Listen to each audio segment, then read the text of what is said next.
Ladies and gentlemen, welcome to PRC Foundation. তো আজকে আমরা দ্য গুড মোরো এই কবিতাটি আলোচনা করব।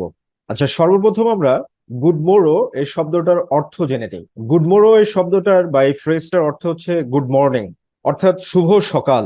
শুভ সকাল বলতে কবি এখানে তার বেলাভেডকে সকালে কিছু কথা বলছে, মানে সকাল বেলায় তাদের মধ্যে কথা হচ্ছে। এই হচ্ছে কবিতার প্রেক্ষাপট। অর্থাৎ কবি এবং তার বেলাভেড, তার প্রেমিকা বা ওয়াইফ, এরা দুইজন একজন আরেকজনের সামনে বসে আছে এবং তারা একজন বলছে আর আরেকজন শুনছে।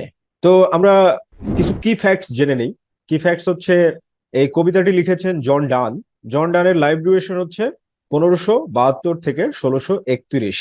আর এই কবিতাটিকে জন ডানের কাব্যগ্রন্থ সংস অ্যান্ড সনেটস, এই কাব্যগ্রন্থে 1633 সালে পাবলিশ করা হয়েছিল। এর মানে হচ্ছে 1633 সালে জন ডানের সংস অ্যান্ড সনেটস এই কাব্যগ্রন্থটি পাবলিশ করা হয়েছিল এবং সেই কাব্যগ্রন্থের একটা কবিতা হচ্ছে গুড মোরো। অর্থাৎ এই কবিতাটিকে পোস্থামাসলি পাবলিশ করা হয়েছে। পোস্থামাসলি মিনস মরণোত্তর, মৃত্যুর পরে পাবলিশ করা হয়েছে। তো এখানে বেশ কিছু থিম তুলে ধরা হয়েছে, যেমন ভালোবাসা, love, unity and the connection between physical and spiritual aspects of love. ভালোবাসা এবং ভালোবাসা মেনটেন করতে হলে প্রয়োজন হচ্ছে ইউনিটি, আর শারীরিক এবং আত্মিক উভয় প্রকার ভালোবাসার মধ্যে যে সম্পর্ক, সেই সম্পর্কের উপরে গুরুত্ব আরোপ করা হয়েছে। অর্থাৎ এটা বলা যেতে পারে যে এই কথাটার মানে হলো যে এই কবিতাটি জন ডান মূলত এলিজাবেথান যে লাভ ট্র্যাডিশন পোয়েম ছিল, সেই কবিতার যে এলিজাবেথান ট্র্যাডিশনাল পোয়েমের একেবারে জাস্ট অপোজিটে লিখেছে। কারণ এখানে শুধু স্পিরিচুয়াল কানেকশনের কথা বা প্ল্যাটনিক লাভের কথা বেশি বেশি ফোকাস করা হয়েছে এলিজাবেথান লাভ পোয়েটসদের দ্বারা। But as the pioneer of metaphysical poetry, John Donne এই বিষয়টাকে ডিফারেন্টলি উপস্থাপন করেছেন। তাহলে এখানে এই হচ্ছে কি ফ্যাক্ট। আর এই কবিতাটিকে বলা হয় হচ্ছে মেটাফিজিক্যাল পোয়েট্রি। আসলে মেটাফিজিক্যাল এই শব্দটা অ্যানালাইসিস করা প্রয়োজন আছে। মেটাফিজিক্যাল বলতে আসলে কি বোঝানো হয়? ME-T-A, এই মেটা শব্দের অর্থ হচ্ছে বিয়ন্ড, ছাড়িয়ে। আর ফিজিক্স মানে হচ্ছে কনক্রিট থিংস, মানে যে জিনিসগুলোকে হাত দিয়ে ধরা যাবে, যেমন মোবাইল, অর্থাৎ যেগুলো তুমি ধরতে পারো। তাহলে মেটাফিজিক্স শব্দের অর্থ হচ্ছে যেগুলো হাত দিয়ে ধরা যাবে না, অর্থাৎ অ্যাবস্ট্রাক্ট, ইন্দ্রিয় গ্রাহ্য, শুধুমাত্র উপলব্ধি করা সম্ভব। এটা হচ্ছে মেটাফিজিক্স। তাহলে মেটাফিজিক্যাল পোয়েট্রি এর শাব্দিক অর্থ যেটা, সেটা হলো যে উপলব্ধিযোগ্য কবিতা। এর মানে হলো যে একজন পাঠককে সুন্দরভাবে এই কবিতা পড়ে বুঝতে হবে, তাহলেই সে মজা পাবে। তো আমরা এখন কবিতাটি লাইন বাই লাইন অ্যানালাইসিস করি এবং দেখি যে বিষয়গুলো কি। তো ফার্স্ট স্ট্যান্ডাতে কি বলছে? বলছে, I wonder by my truth what thou and I did till we loved, were we not weaned till then. I wonder, wonder means বিস্মিত হওয়া। বলছে আমি বিস্মিত, বাই মাই ট্রুথ, আমার প্রতিশ্রুতির দ্বারা। একটা ড্রামাটিক বিগিনিং, মানে মেটাফিজিক্যাল পোয়েট্রি একটা অ্যাব্রাপ্ট বিগিনিং বা ড্রামাটিক বিগিনিং এ হবে। কারণ ফর্মের দিক থেকে মেটাফিজিক্যাল পোয়েট্রি গুলোকে ড্রামাটিক মনোলগের ট্র্যাডিশনটাকে ফলো করে লেখা হয়েছে।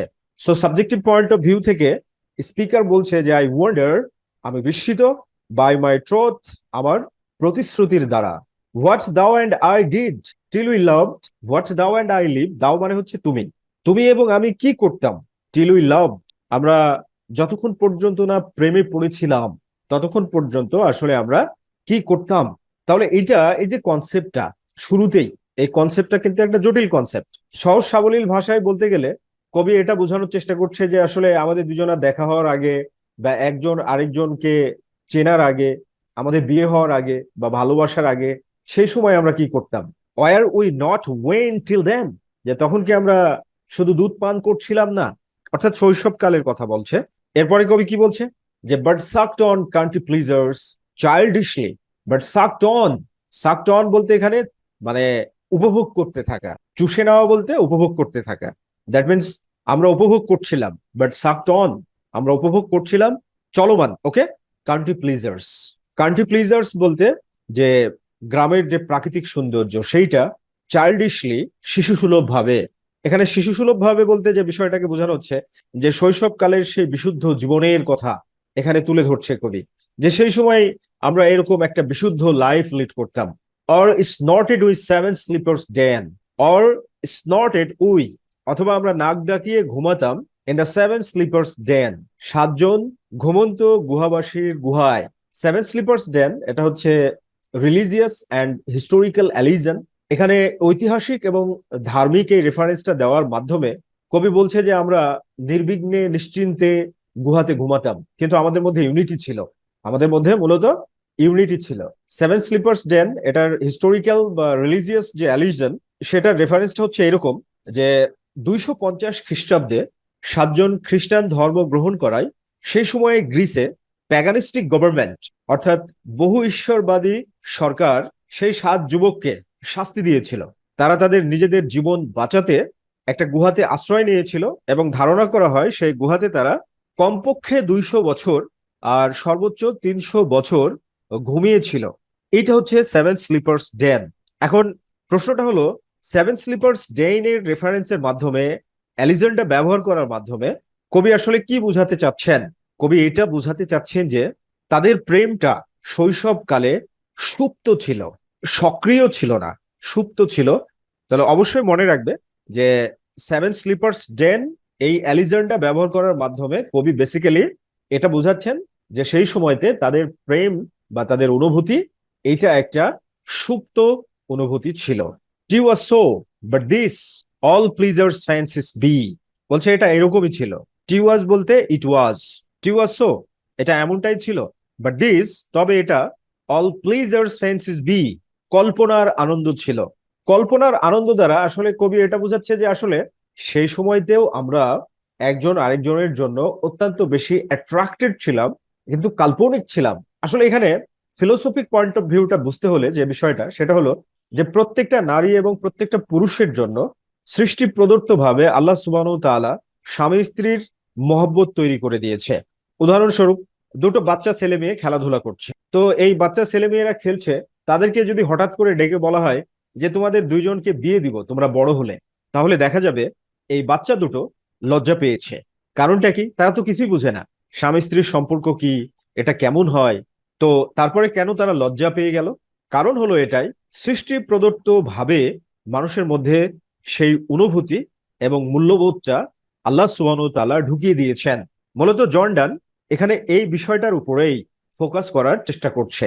তো এরপরে এই ফার্স্ট স্ট্যান্জা শেষ করছে বিশাল মাত্রার একটা প্রস্তাবের মাধ্যমে বা একটা ডিক্লারেশনের মাধ্যমে। ডিক্লারেশনটা কেমন? কবি বলছে বা স্পিকার বলছে, if ever any beauty I did see, যদি কখনো আমি কোনো সৌন্দর্য দেখে থাকি, ইফ এভার এনি বিউটি, যদি কখনো কোনো সৌন্দর্য, আই ডিড সি আমি দেখে থাকি, আমি দেখে থাকি। ডিড সি এটা হচ্ছে এমফেটিক ভার্বের স্ট্রাকচার। ডু ডাজ ডিড এর পরে ভার্বের যদি প্রেজেন্ট ফর্ম ব্যবহার করা হয় তাহলে সেটাকে এমফেটিক ভার্বের স্ট্রাকচার বলা হয়। এই যে দেখে থাকি, যেমন তুমি যদি এরকমটা বলো আই ডু ইট রাইস, তাহলে অর্থটা হবে আমি ভাত খাই তো। আই ডিড গো দেয়ার, আমি সেখানে গিয়েছিলামই তো। তো সেই কথাটা জোর দিয়ে কবি ডিক্লেয়ার করছে যে আমি যদি কখনো কোনো সৌন্দর্য দেখে থাকি, which I desired and got, যেটা আমি চেয়েছিলাম এবং পেয়েও গিয়েছি, সেটা কি? টি ওয়াজ but a dream of the, এটা হচ্ছে তোমারই স্বপ্ন। অর্থাৎ আমি স্বপ্নে তোমাকেই চেয়েছিলাম আর বাস্তবে তোমাকেই পেয়েছি, আর তুমি খুবই সুন্দর।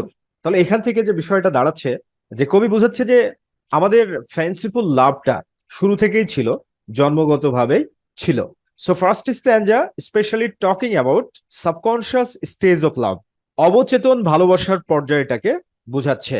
সেকেন্ড স্ট্যান্জায় বলা হচ্ছে, and now good morrow to our waking souls, which was not one another out of fear. আচ্ছা, now good morning to our walking souls, শুভ সকাল আমাদের জাগ্রত আত্মাকে। Which was not one another out of fear, আর এইখানে which বলতে sols আত্মাকে বোঝানো হচ্ছে, মানে বিশুদ্ধ আত্মা। একজন আরেকজনের দিকে ওয়াচ নট দেখে না, one another out of fear আতঙ্কে দেখে না, ভয়ে দেখে না।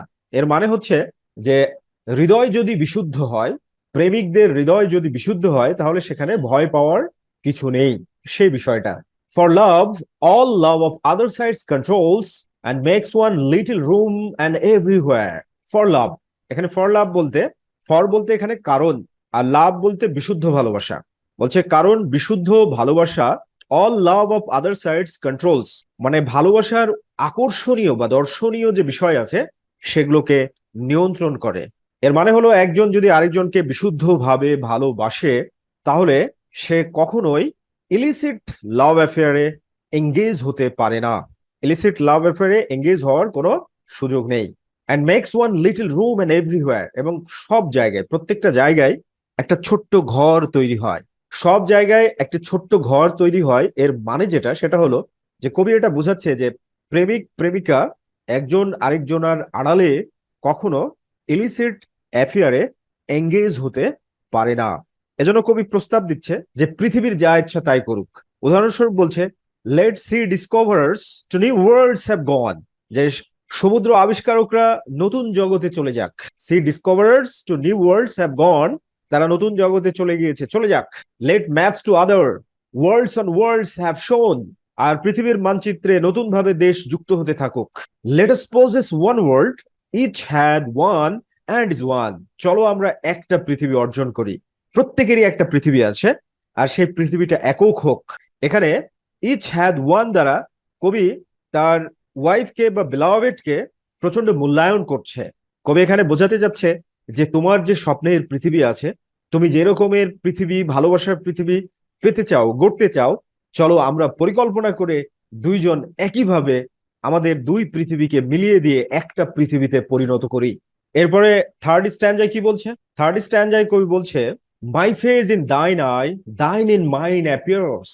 একবারে সরাসরি এটা থেকে এটা বোঝা যাচ্ছে যে কবি এবং তার প্রেমিকা একজন আরেকজনের সামনে বসে আছে, আর যার কারণে স্পিকার বলছে my face in thine I, আমার মুখটা তোমার চোখের মধ্যে, দাইন ইন মাইন অ্যাপিয়ার্স, আর তোমার মুখটা আমার চোখের মধ্যে দেখা যাচ্ছে।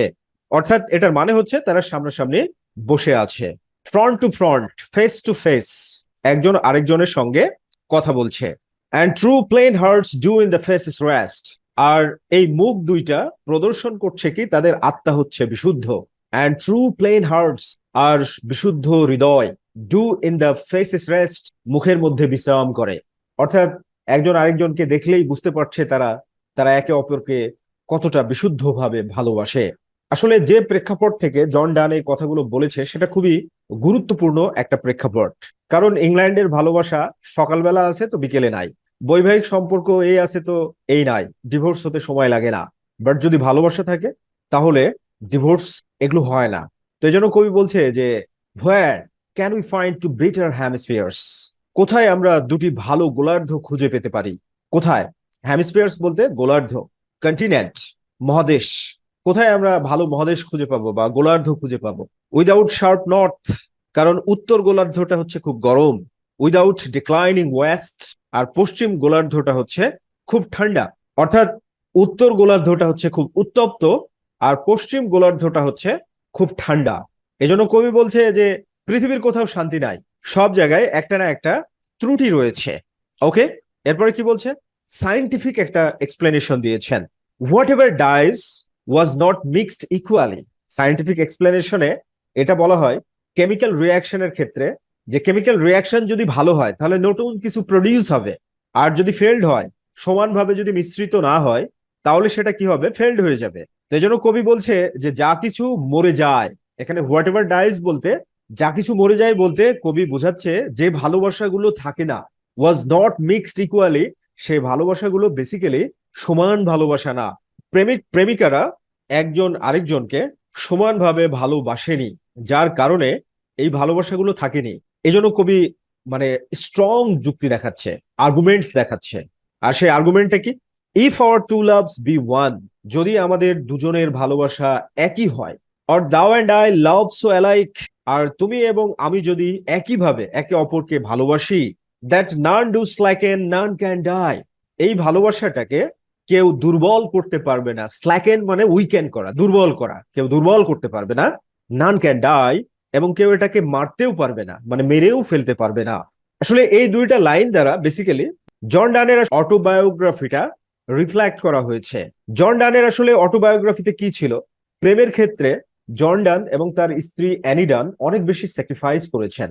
জন ডান বেসিক্যালি প্রফেশনালি একজন লয়ার ছিলেন, তার পরবর্তীতে তিনি একজন ক্লার্জিম্যানে পরিণত হন, ধর্মযাজকে পরিণত হন। তো তার স্ত্রী অ্যানির চাচা ছিল একজন মিনিস্টার। তো মিনিস্টারের প্রাইভেট সেক্রেটারি হিসাবে জর্ডান চাকরি শুরু করে, তার জীবনটাকে শুরু করে, এবং সেখানেই তার সাথে তার স্ত্রী অ্যানির পরিচয় হয়। অ্যানি তখন অনেক ছোট ছিল, তার বয়স, সে টিনেজার ছিল, 14-15 বছর বয়স ছিল। তো এদের মধ্যে প্রেম হয়, ভালোবাসা হয়, এবং তারা বিয়ে করে ফেলে, যেটা অ্যানির পরিবার মেনে নিতে পারে না। যার কারণে জন ডানকে জেলে পাঠানো হয়, তার চাকরি হারিয়ে যায়। আর যখন অ্যানি জন ডানের সাথে দেখা করতে যায় জেলখানায়, তখন জন ডান একটা বিখ্যাত ফ্রেজ বলেছিল অ্যানিকে, যে জন ডান, অ্যানি ডান, আনডান। এটার মানে হচ্ছে জন ডান এবং অ্যানি ডান হচ্ছে হতভাগা। শুধু এটাই নয়, জেল থেকে বের হয়ে আসার পরে তারা যখন সংসার শুরু করে, তখন এমন একটা পরিস্থিতি সৃষ্টি করা হয়েছিল যে জন ডান কোথাও চাকরি পাচ্ছিল না। ইভেন সে বাজারে পণ্য দ্রব্য কিনতে গেলেও দোকানদাররা তাকে পণ্য দ্রব্য দিচ্ছিল না। এখন তার উপরে ইমার্জেন্সি কারফিউ জারি করা হয়েছিল। তো তারপরেও তারা হার মানেনি। আর সেই হার না মানা ভালোবাসার গল্প এই কবিতার মাধ্যমে প্রকাশিত হয়েছে। তো আজকে এই পর্যন্তই। আশা করি এই লেকচারটা তোমাদের অনেক উপকারে আসবে।